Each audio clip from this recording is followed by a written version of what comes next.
The story of Loose Ends is one of intrigue, infighting, and great music.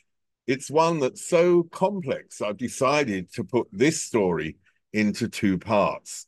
So stick with me for a fascinating interview with Carl McIntosh. When I met him, I wanted to be like Steve because he was so slick. And I'd be talking to Steve in the pub, and literally girls would come up and write their number down while we're talking and say, call me, and walk off. Everyone was like, Nick Marnelli's here. It was like, and he said, oh, the second batch. Oh, no, I just threw that in the bin.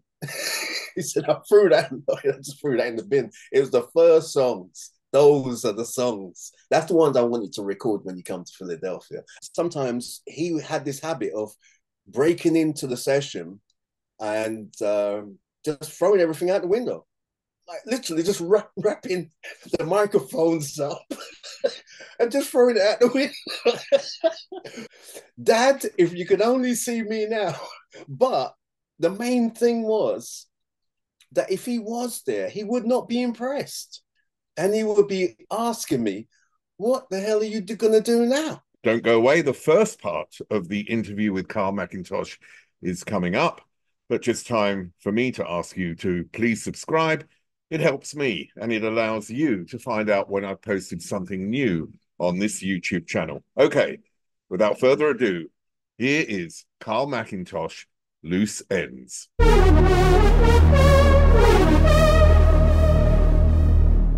So, Carl McIntosh, Loose Ends, welcome.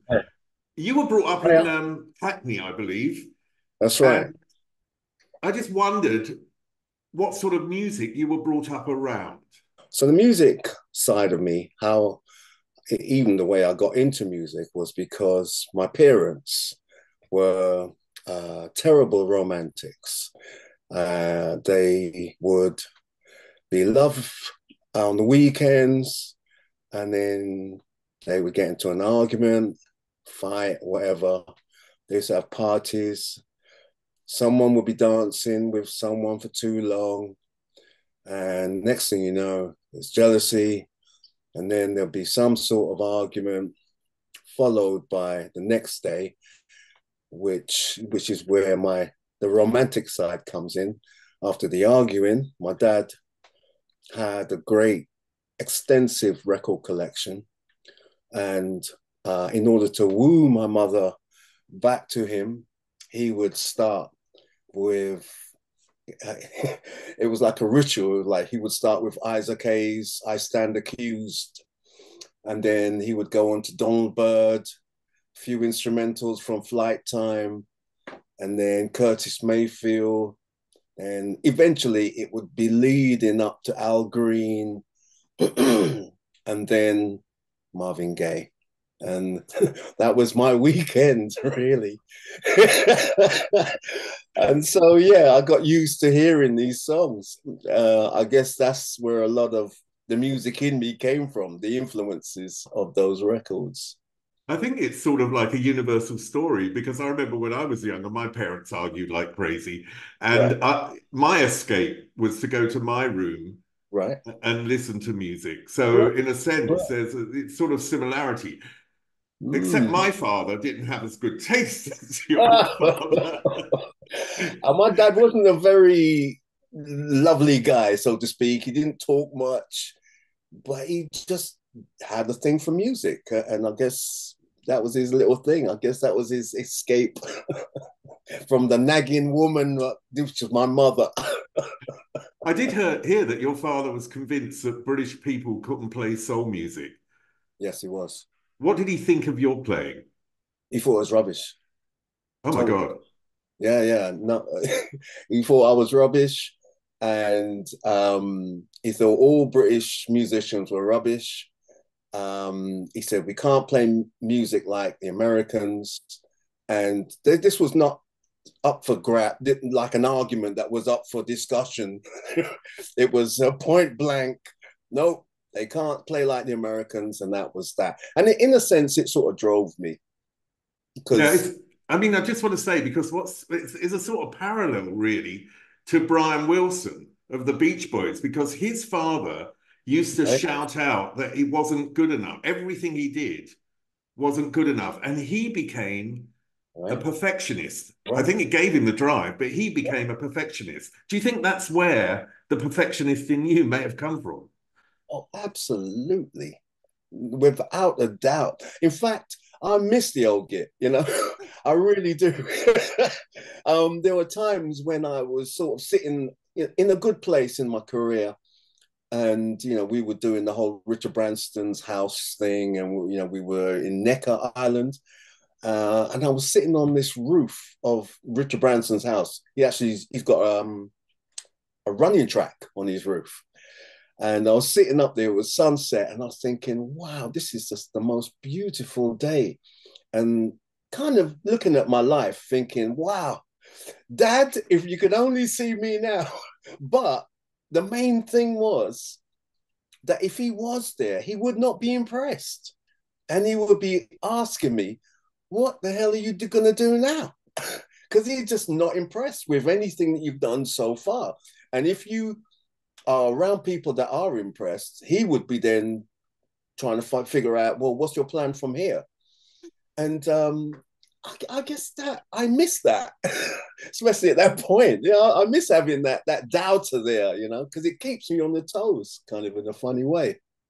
Yeah, it's like you're looking for confirmation from someone your whole life and you're not getting it. So you keep looking for confirmation. So you keep moving forward and you keep making music and you keep getting better. Yeah. And when we were in Florida, I think that we were number one at one point, and I was doing a press thing, and my dad, because he ended up living in America, and there was this one particular time when there was this moment where I had an event to do for, I can't remember the organization, but they really treated us well. And my dad said he'd pick me up afterwards. And when he got there, people looked at him and said, "Wow, you guys look alike. What did you?" And they were excited and they were asking him questions, and he was like, "Oh, you know, get me out of here," type of thing. And they were like, "What did you think when your son started doing music? You know, what did you must have been marveled." My dad said, funny enough, I didn't really like him doing music. I didn't really think much of that at all. And they were like, really? And they wouldn't leave him alone. It was just, he stole the show. He's just so straight. You know, he's from the 40s, 30s, and been through a war, been through lots of stuff, I guess, and he's just not impressed. Well, I also think they also had other expectations for us back then. You know what I mean? It's like, I can't imagine my father ever thought doing something creative in your life was useful. That's my dad as well. If because I used to draw a lot, and I used to do caricatures. I used to read a lot of comics, and I used to draw like superheroes and stuff. And then my son, he was really good at it. He could do tattoo art, he could do graffiti art, and then his son is actually went to university and studied art, and he's a sculptor. And so it was kind of in the vein, so to speak, of the in the family that we are creative with our hands. But my dad, he just used to look at what I was doing and he'd see like a little drawing somewhere and he would just be complaining to my mum. He would say, why does he keep drawing all these men all over the place? Almost, and like in a kind of a anti-gay kind of way, like it's sort of saying, why is he drawing these men everywhere? Especially like if you're doing superheroes, they kind of got their briefs on, right? So he wasn't into that at all. Like Batman, he would just look at that like it was gay. Like my dad is so he's old school. If you look up the words old school, you'll see a picture of my dad. I love him though. I really do miss him. He's from the old school. That's for sure. I don't really want to tell stories about me, but I have to tell one just now because I am a gay man and my dad was a market trader. And Okay. he left when I was young, similar story and everything. Right, right, But I worked for him on the market when I was about 18 or 19 for a few weeks or something. And he used to right. shout out, "Have you met my son? He's a faggot." Oh no. And he didn't know, or I don't think he knew, although if I look at pictures, you know what I mean? And I That's never told brilliant. him. I never told him. I mean, you know, He so just used to say I it never anyway. got the confirmation for me in that way. Right, So I think it's really, right. you know, there's a similarity, right? Musically, obviously. So, how did you get to learn guitar? Okay, so again, with my dad's hi-fi, I used to mime the guitar parts, and eventually, okay, so I mimed the guitar parts for a while, and then it was just definitely in me. But what happened was I used to play the piano a lot in school, just tinkle, couldn't play no notes, and I got in trouble for playing the piano many times. I would even be in a classroom and I would hear the headmaster say, "McIntosh!" And I'd be in the classroom, someone to tinkle the piano. But yeah, so I got in trouble this one time, and they said I had to go upstairs and clean out the music room. And oh, that changed my life, I guess, because when I got up there, it was a little attic at the top of the school, and it was full of musical instruments. And if you can imagine, like someone like me, oh gosh, I was in my oils. I cleaned the place every day for a week. I asked if I could continue cleaning it. They were impressed with me, what the work that I did. And eventually, I bumped into a guitar teacher, and he was a character also. He used to, I think he was a drug addict because he used to sweat on his nose and he used to smoke cigarettes down to the very last bit. And I think, wow, that is smoking cigarettes in school as well. Imagine that. So we kind of started talking, and he said he would teach me. So he taught me classical guitar. He taught me the Beatles songs, and that's where it all started for me. And then after a while, he started to miss his lessons, and I would take his lessons with other people. So even while I was learning, I was teaching. So it was just a great time for me. I was about 15, yeah. So it was great. South Hackney School. So what was the church was very important for the black population. Yeah, I mean, it was in America, it was in London. yeah. So what role did the church play in terms of your musical development? Well, I went to a Catholic church, so the songs were very straight laced. I didn't play music in church, but then when I met Linda Carrier's big brother, Lawrence, Lawrence Delabank, his name is, um, we started to play in churches because they would give you the hall. If we played for them, they would give us time to rehearse. So we had a bunch of songs that we used to fool around with. We had nowhere to play them because my dad would not allow us to play in the house. Well, a couple of times, if we played quietly, we could rehearse with our acoustic guitars. But sometimes he had this habit of breaking into the session and just throwing everything out the window, like literally just wrapping the microphones up and just throwing it out the window. I mean, my dad's a character. He'd come home from work because he was a bus driver, and he'd be like, "Oh, this noise, I can't take it," and he'd just literally walk in the room and just plug everything out and throw it out the window. And we was on the third floor, so yeah, that was funny for a while. So, we did that. And then after a while, we was like, okay, no, we definitely need somewhere to go. So we went to the church in Limehouse. Yeah. There was a church in Limehouse, and they liked Lawrence. And I think they knew his brother. And the lady said, if we played for the service, then we could practice there. So they helped us out, we helped them out. So it was a weird relationship, but it was really good because these ladies were nuns, proper nuns. but they were really nice to us. So, you know, we helped them out. We played guitar for their service, and then I played bass. And in them days, I only played bass, but I learned to play guitar from Lawrence. You know, his style, I used his style on Hanging on a String. I used a lot of Lawrence. There's a lot of Lawrence Delabank in me. He's left-handed, upside down. We call it the ghetto left. So it's a right-handed guitar, but he turns it upside down and he plays upwards. But he's got a lovely strum because he hits the higher strings first. So yeah, I learned most of what I do from him, and that church thing was brief, but they gave us a start. So yeah, we got the blessings from the church in the end. So where did you orient yourself in terms of music? This was Uptown People, was it? Was this band? Uptown People. Yeah. So in what direction? Because, you know, you mentioned your father and these soul greats, you know, Curtis Mayfield. And I just wondered, were you orienting yourself in that direction to start with, or had you already found a direction that you wanted to go?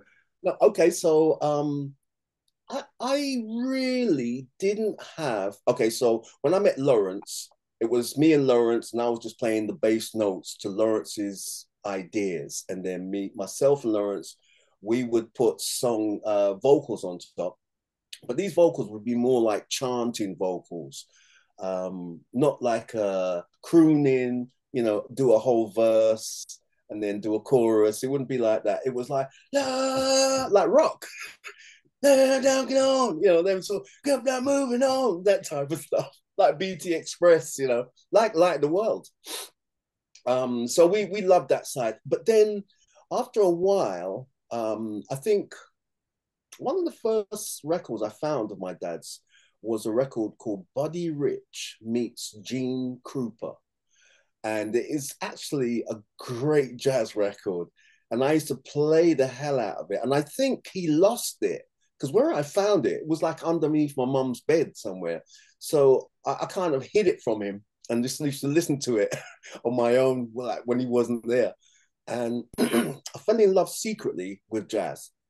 So then I met a guy who, well, he joined our group actually. His name is Sammy Berglitter, and he is Lionel Bart's nephew. Lionel Bart wrote the music to Oliver Twist.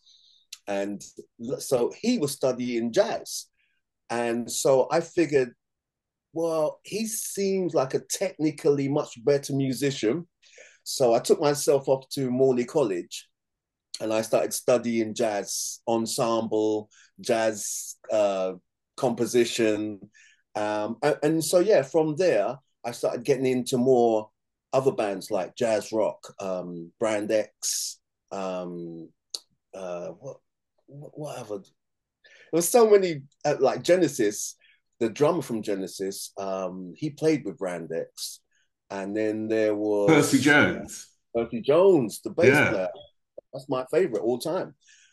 There's a guy called Bruford as well, Bill Bruford, the drummer. And then there's Weather Report. Weather Report, yeah. Alfred Johnson, Jaco Pastorius. Yeah, all of these guys, just my world had opened up, and that was it. I was stuck on that. Jaco Pastorius. And so, yeah, I just, there was so much there, much more than soul. I didn't have any inkling to go into soul music at all. So what specifically fascinated you about all these guys? I know, you know, we mentioned some there, Stanley Clarke, Nathaniel East, right? Abraham Laboriel Sr., I think, as well. Yeah. Stevie Wonder worked with Stevie Wonder. So what actually specifically fascinated you about these guys? Okay, so my practice I would start. I had a friend called Paul Williams, and Paul said that I had a nice style.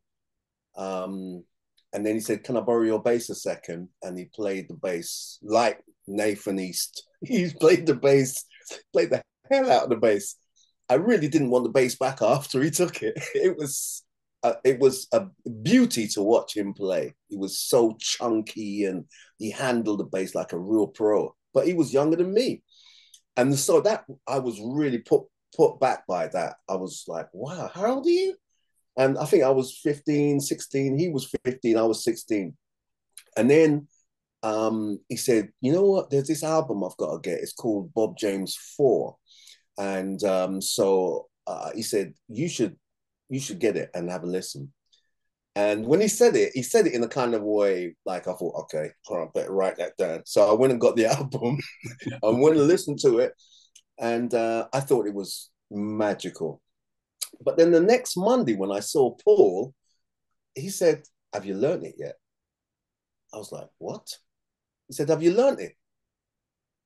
Uh, no. It's like, whoa, you need to start learning it.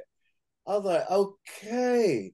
So that opened up another door for me. I was like, okay, so instead of practicing scales and stuff that my guitar teacher used to teach me, just go and play the bloody record. So I started to do that. I started to learn from listening to Dave Grusin, Bob James, Lee Ritner, Stanley Clark, George Duke, all of them. I would just put the records on, and I found when I put the record on and start to try and learn it, 8 hours would go by like nothing, and I would be still sort of confused with what I learned, but I got certain gratification from reverse engineering what the techniques that they used and the slapping and harmonics and all of that stuff. I was just fascinated with it.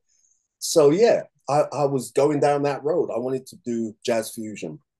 That's really where I was before I met Jane and Steve. I didn't know I could write soul songs. I mean, before you met them, though, you actually went to America, didn't you? And I just wondered That's right. how America Right. changed you, because I remember talking to Lee John, and he was saying that his sort of icons in America allowed him to come back and be successful because he had figures of representation. And I just wondered what it was for you when you were there.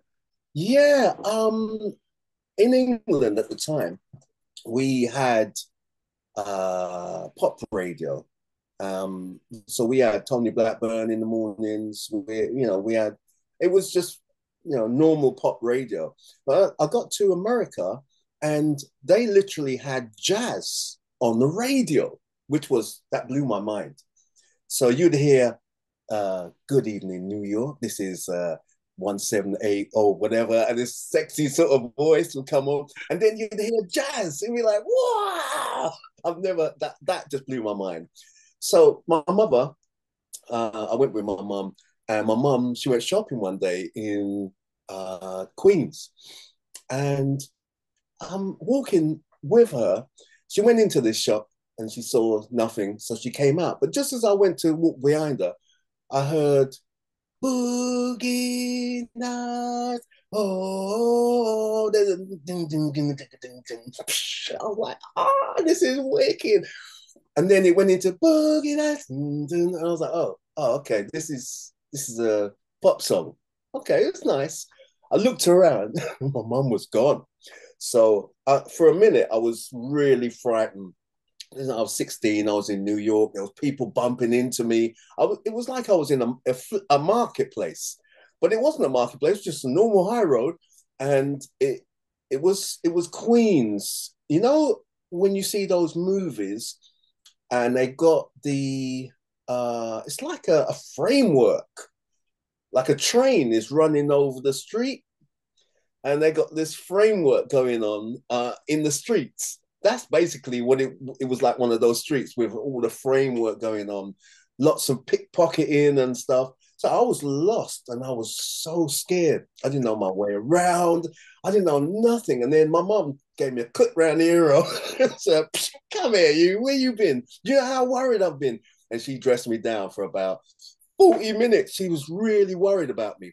But it was worth it, because that intro, that started something in me. That started a fire. And so I went home now from that same day, and I thought, oh yeah, the radio. There's jazz on the radio. So I put the radio on and I started looking, and I heard this song. I think it's called San Lorenzo. It's by Pat Metheny. Pat Metheny. Yeah.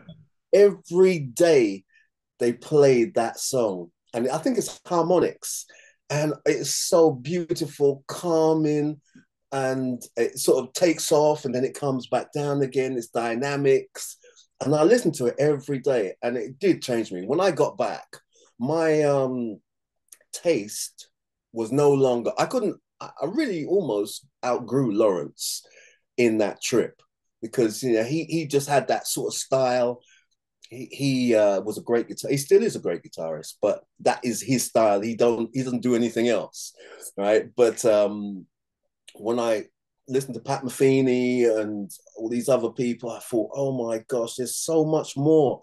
So when we got together with Lawrence, I think we didn't play for long after that, probably about a year, and then we went off into jazz rock land.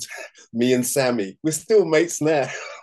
We just play jazz rock. We love jazz rock. So, I mean, not now so much. We're songwriters now. He's gone off and done so much theater and stuff. But yeah, we just, that was where it started, the jazz rock and jazz funk.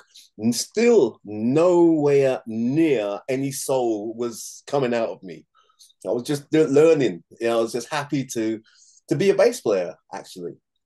I mean, what's interesting is that today you are loose ends. At the beginning, of course, you weren't Right. even in loose end Oh. without the S. So, how did you meet Steve Nichol and Jane Eugene? Well, it was really strange. I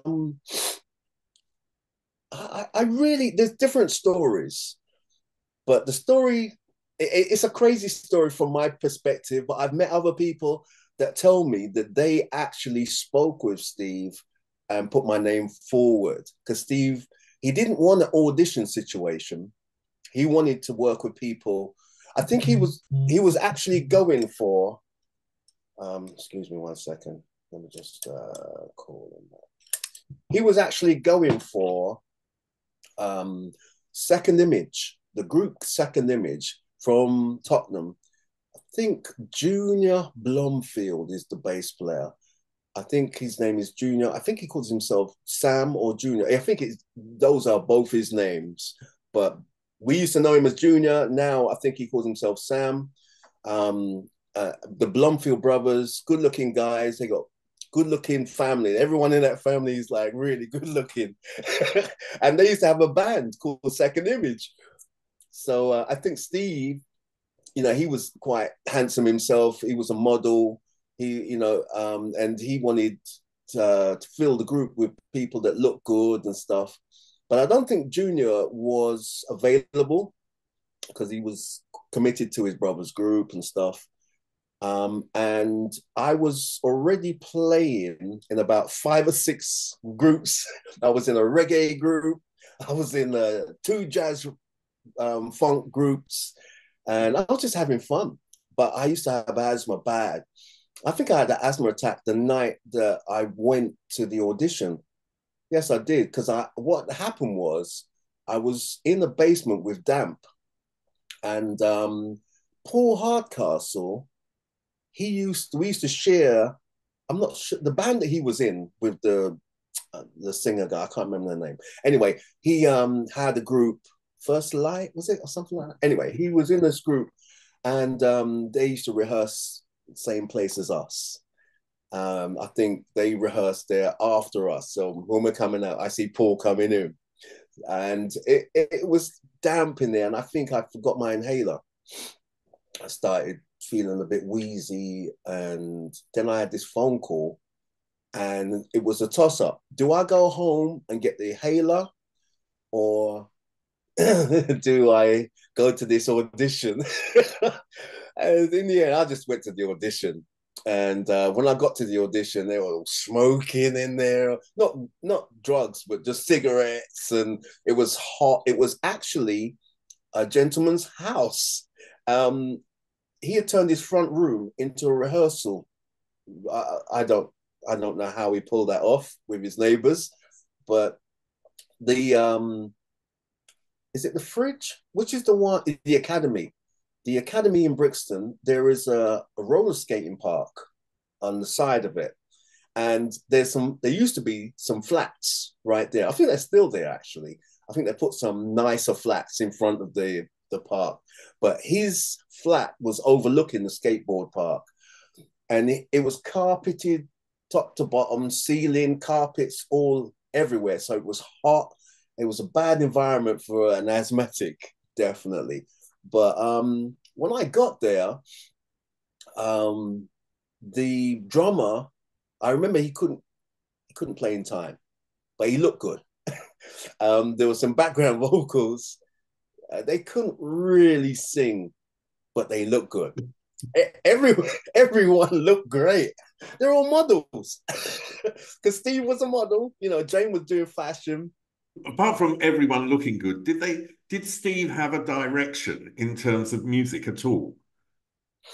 Yeah, he seemed to be Steve was definitely the man. I could see everyone was looking to Steve as to what to do next. But Steve had like he was a bit like Lawrence. He had a few things that he was tinkling around with.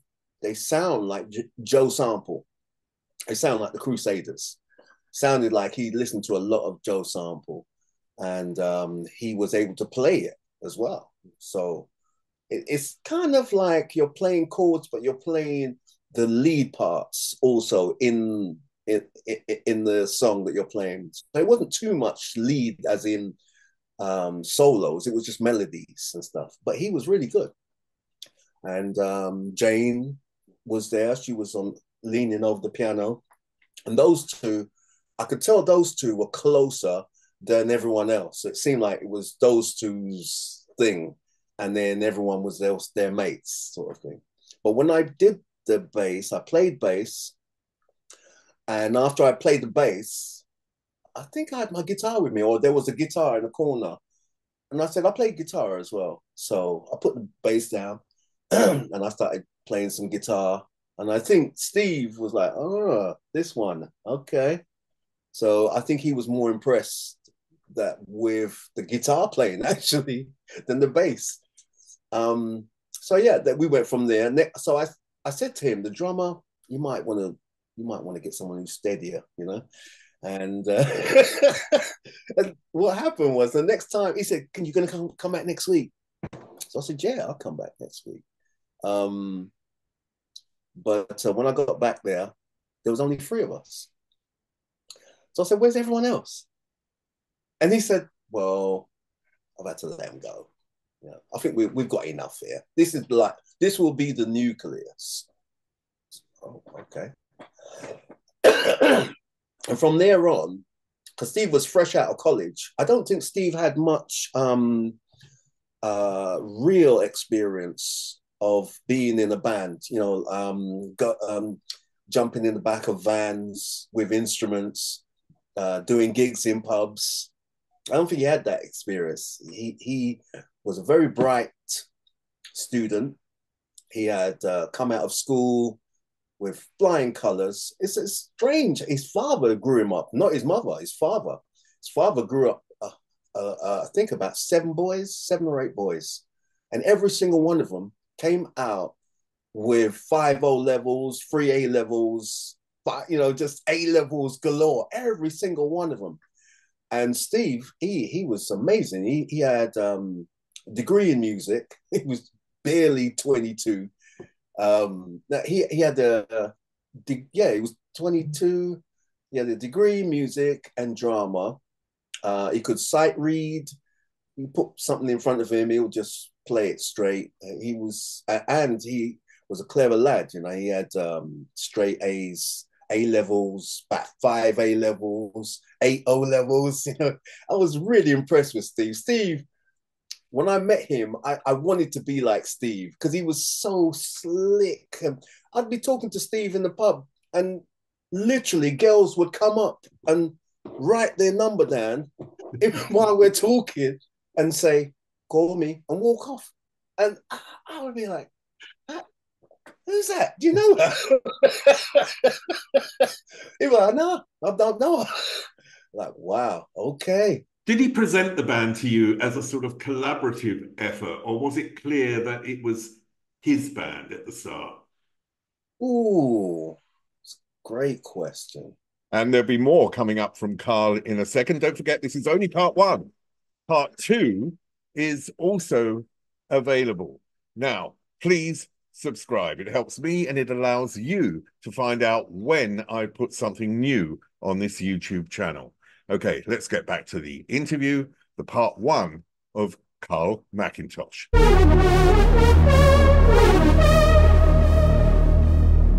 A little bit of both, I would say, because at that point, no, actually, I think Steve had those songs that he was mucking about with, which were very Joe sample, as I say. And I think Steve wanted those to be the songs for Loose Ends. So anything that he felt was going to be in the set list would feature him in some way, because not only was Steve a keyboard player, a good keyboard player, he was a great trumpeter as well. So we have this song called In the Sky, and it was Steve who wrote the song, the music to that. I didn't write any of the music. All I did was play the bass.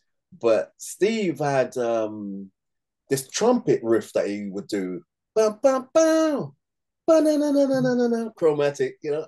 He was so, I was like, wow, that's brilliant. And then we did the demo of it and sent it off to whoever. I wasn't involved in that, but I think he knew someone who worked at City Sounds. This was a record shop in the 80s that was around the Holborn area. And he took I think they were doing white labels, something like that. And he took the demo to him. And the guy got fired. So he took the demo to the guy, hoping to get some sort of action on the white label front. And the guy got fired and disappeared over Christmas. So we'd spent all our money on, you know, recordings and stuff. And there was no money for Christmas. And the man we gave the demo to disappeared. So that was that. And then I got a phone call in January saying that the guy had recently got another job at Virgin Records. And I don't know how this happened, but I think we were just in the right place at the right time. This gentleman, he became Mick Clark. Mick Clark is the A&R man that signed Soul to Soul, Maxi Priest, Loose Ends, and all that stuff. But what happened was, I'm not sure what he did, but they loved him. They said, yes, we are going to open up a urban department called 10 Records or something, and you're going to be the head. And he was like, wow, thank you very much. He said, right, you got any ideas? And he went, actually, I do. And he pulled out our tape and he played it to them. They were like, oh, that's brilliant. So yeah, next thing we knew, we were being offered a 5-album deal with Virgin Records. And that was the beginning of it.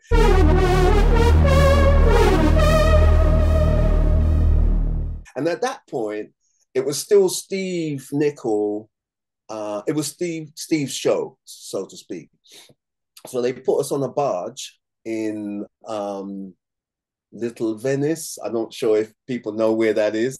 Right in the middle of London, behind Edgware Road. There's this river, and there's really neat barges on this river. They're just moored there. They don't go anywhere. People live there, the river people. And Richard Branson had one of those barges with a studio on it.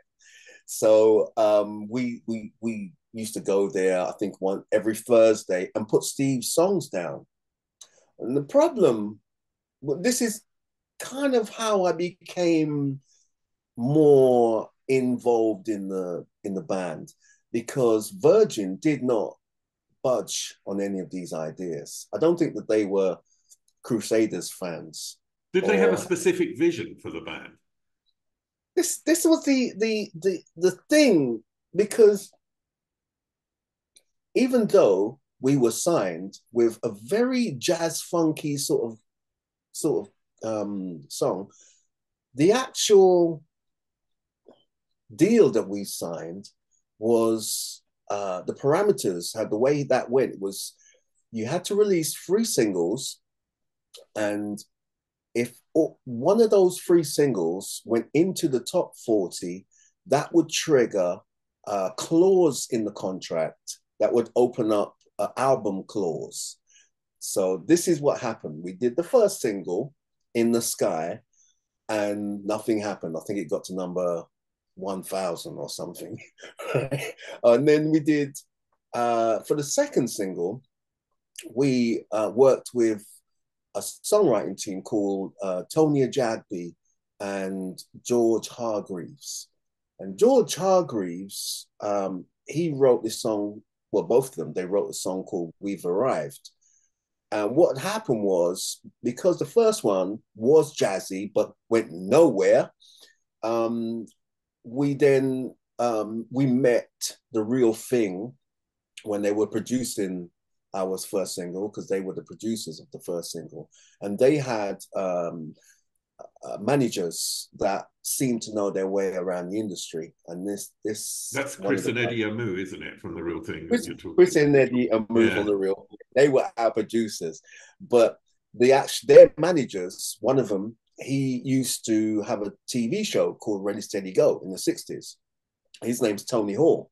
And when we met him, we said, well, maybe Tony could help us to navigate the waters with Virgin, because we had a manager, but the manager kept calling Virgin asking for a good deal, and they got totally pissed off with that, and they just said, no, if that guy calls again, the deal's off. All right, so and you better get rid of him. So so we had to have a meeting. sorry. His name was Granville Williams. Mark Jackson, Granville Williams. Anyway, he goes by the name of Mark now, but he had to come out the picture, and we brought in Tony. And when we brought Tony in, Tony said that the In the Sky record was not radio friendly, and we should try working with other writers. And he was a publisher, so he kind of knew a little bit about songs and hooks and how to write and stuff. So he introduced us to a few different publishing houses, and I think Southern Music is the publisher that George Hargreaves and Tony Ajagbe was working with. So they invited us down to listen to some of their songs, and we liked their songs. And so they said they're going to write one for us. So we said, yeah, sure. So they wrote a song called We've Arrived. And We've Arrived actually went into the top 40 at number 38. And it triggered the album parameters. So in other words, we weren't then going to do an album. They didn't tell us that at the time, because we had one more single to do. And we did the first single. It was called Don't Hold Back Your Love. It tanked. And so the narrative was that Loose Ends are not really good writers, but they got a certain look and they got a certain style that we like. So when we came to doing the writing, this is where my parents' romance started to come in, because Steve had run out of ideas. He'd given all his ideas for the singles and albums and flavors and stuff, and no one at Virgin had said yes to any of those.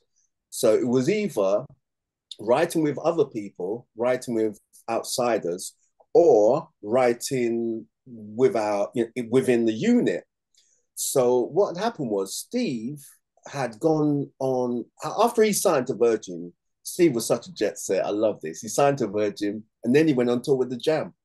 Right? So it was like we were just sitting there like, oh, that's brilliant, isn't it? It's something for us to talk about. And so me and Jane were just left to our devices. We would just meet up at the office, Tony Hall's office, that is, chat about what's going to happen when Steve comes back. How many songs have we written? I would have some ideas. Jane would have some ideas. But what had happened was I became closer to Jane in that period and much closer. And what happened was I had an old friend that I used to fancy. And one summer, I made my move. And she said no, right? Because I was too short. Right? She's about my height, but she said, Carl, oh, when I put my heels on, no, you're going to be down there. All right. So broke my heart. So that weekend, that's probably the first time I went and wrote a song, you know, like a soul song. It had verses and stuff. And so the first one was called Choose Me. I wrote a song called Choose Me, right? And I didn't record it. I would just play it on my guitar. And I wrote another one called Dial 999. This is an emergency. I was so depressed. I was like, gosh, swimming in self-pity. And yeah. And I think there was another one. Oh, yeah, I am no stranger to darkness. I think all three of those happened that weekend. I was so depressed. And then when Steve had gone off on his trip around the world with the Jam, I started to practice because I used to have to do my practice. So that jazz rock, Stanley Clarke, George Duke, that stuff stayed with me.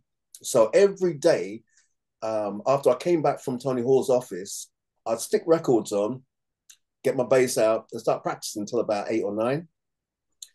And so Jane would start coming back to my house with me. She'd see me practicing this stuff.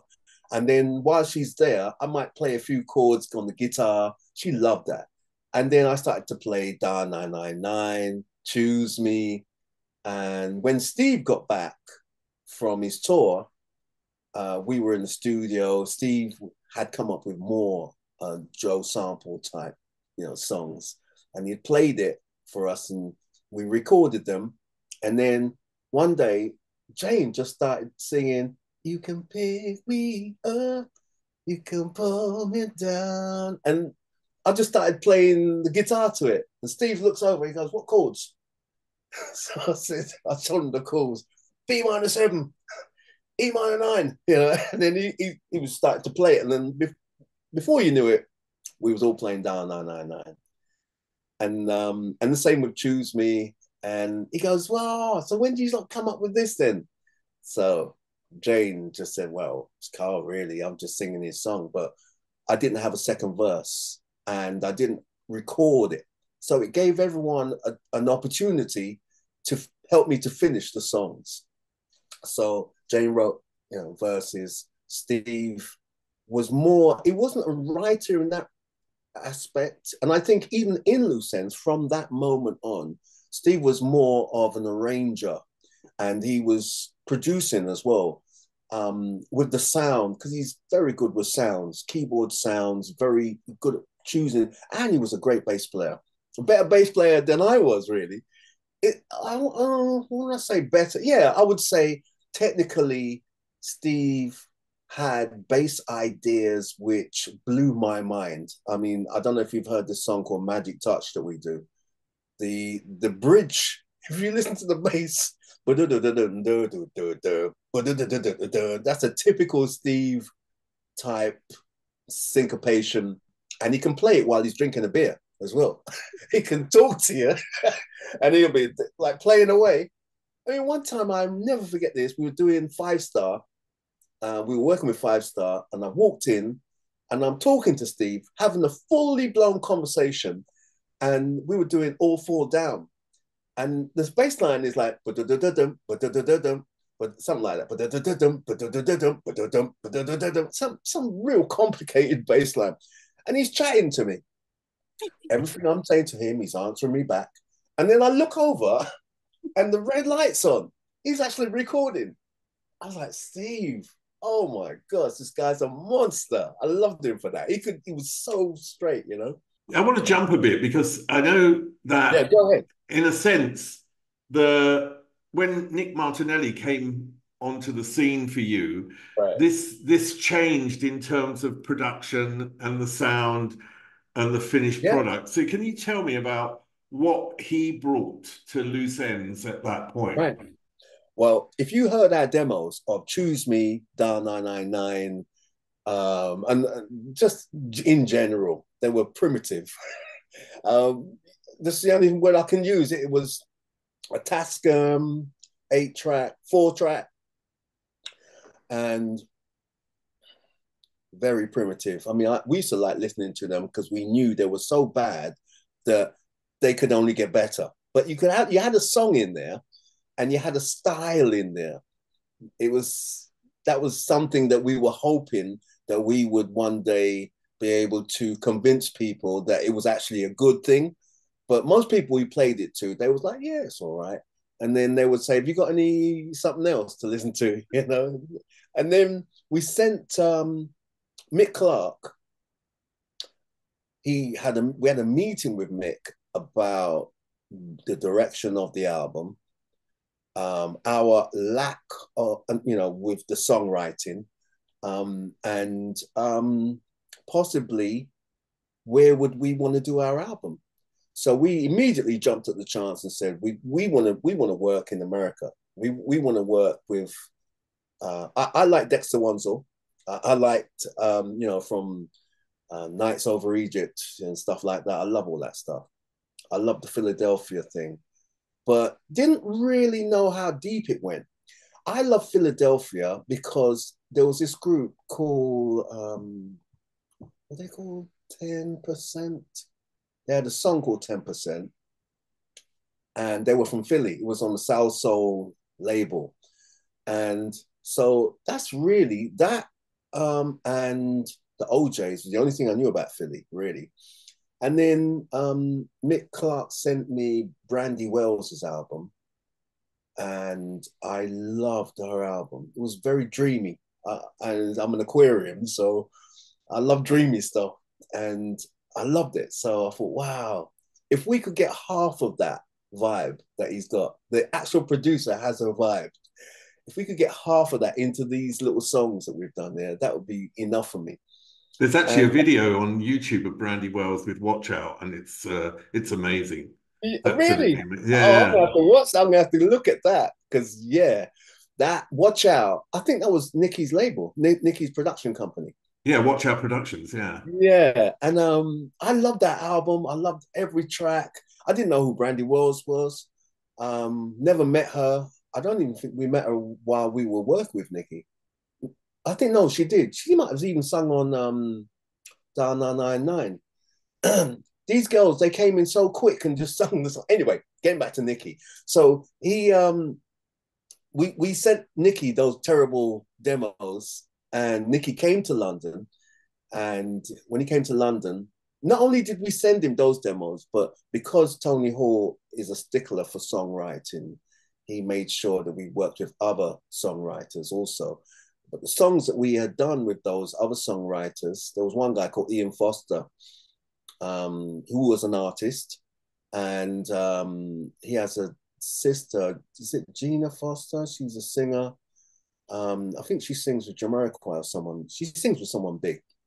Anyway, he actually wrote the 5 Star songs. So he was kind of in the camp with us.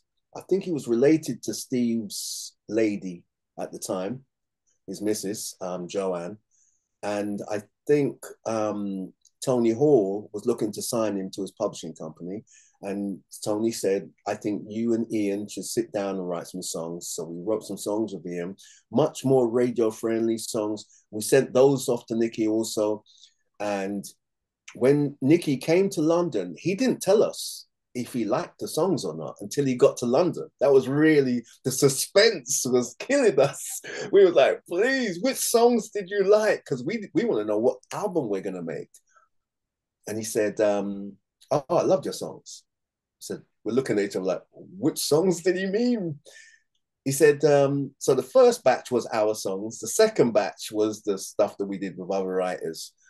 And he said, oh, the second batch, oh no, I just threw that in bin.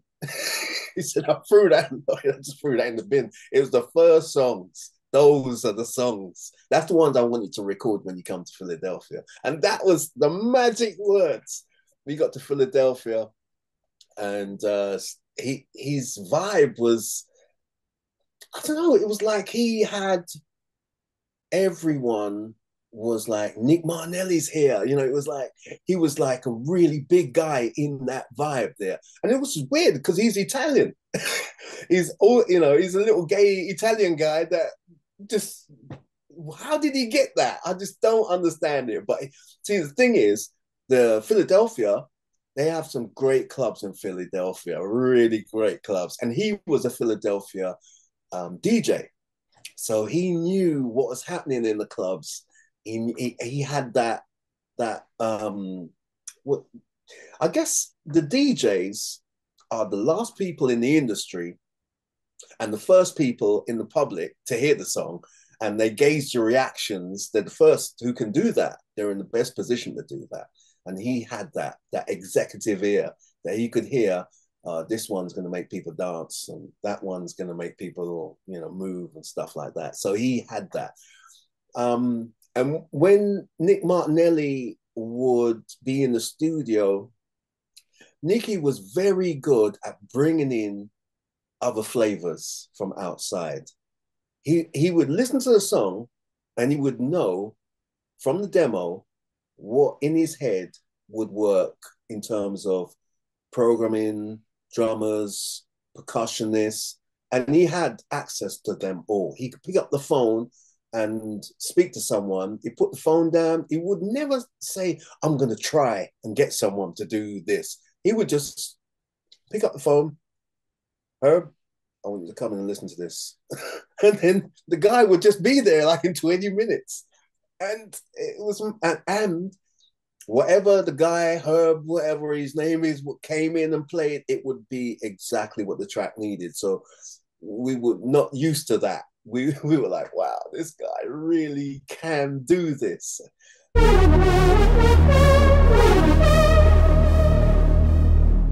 The song Dial 999, he sped it up a little bit, and I basically just played it as I wrote it. And then I think I couldn't play the bass. That was one of the first bass lines I could never play because it was going too fast. Boom, boom, boom, boom, boom, boom, boom, boom, boom, boom, boom. I was like, oh gosh, I can't play. It's too fast. So then my friend, someone that I'd befriended over there, guy who's a guitarist, he said, I'll play. He plays with a pick, and he played the bass on that song. So Nick Martinelli, he kind of looked at me as if, well, you're a bit of a rubbish bass player. You're actually a better guitarist than you are a bass player. And he kind of changed my whole sort of thinking about what it was that I was doing, because I was sitting there trying to learn other people's bass lines, and I had songs in me which I didn't realize, right? So that kind of made me come away from the bass and start concentrating on melody and songs. Also, there was a couple of songs that I would sing because Jane Eugene couldn't get her visa to go to America. There was a problem with her visa, a passport. There was a problem. So while we were there, she didn't get to come over with us for the first 2 weeks. And so what happened was, the project was already rolling. We was already in the studio burning money. So I had to sing all the guides for the musicians. And in doing that, Nick Martinelli said, I think you should actually sing. So I said, sing? I don't want to sing. He said, no, I think you can sing. I think you could probably, I mean, you're doing it. So why don't you, take it seriously? I was like, oh, no more bass, play guitar and sing. But it sounds like he's the sort of guy that could see the potential within you, yes, and bring it out. So it's not just it's not just chance, is it? It sounds like he actually knew, to me. Yes, he was that guy. there was one little story where it was a little bit later on down. I'm sort of jumping forward a little bit.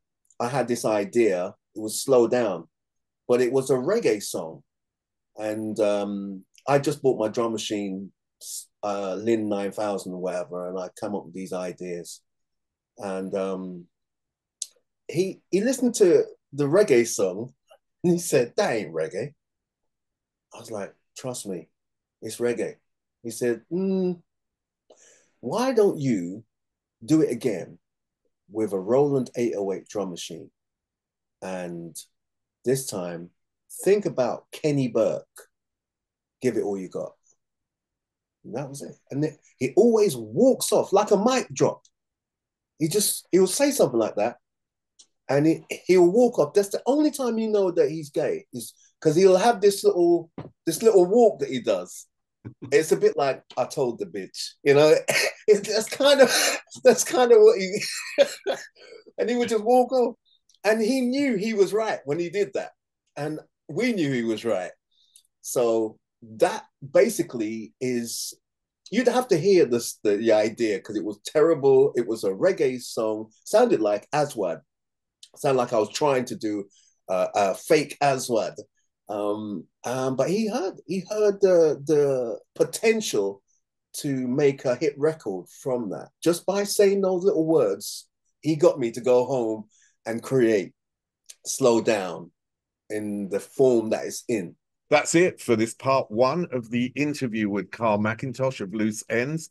Look out for part two.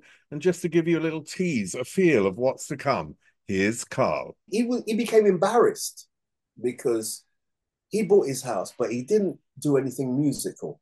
So there was this uneasiness. He would put his hand across the door and say, "Yeah, what's happening?" I'd be like, "What's happening, Steve?" He'd be like, "Yeah, nothing." And then we'd have a whole conversation out there. We're like, "You all right?" I'm like, yeah, I'm all right. Okay.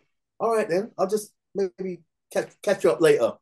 It's a funny sort of doorstep conversation that was going on with someone that you've spent hotel nights with. You know, I've been in hotels with Steve, like countless hotels. And here we are with our houses, and Steve sort of putting his hand across the doorway sort of thing. And I'm like, "Oh, okay."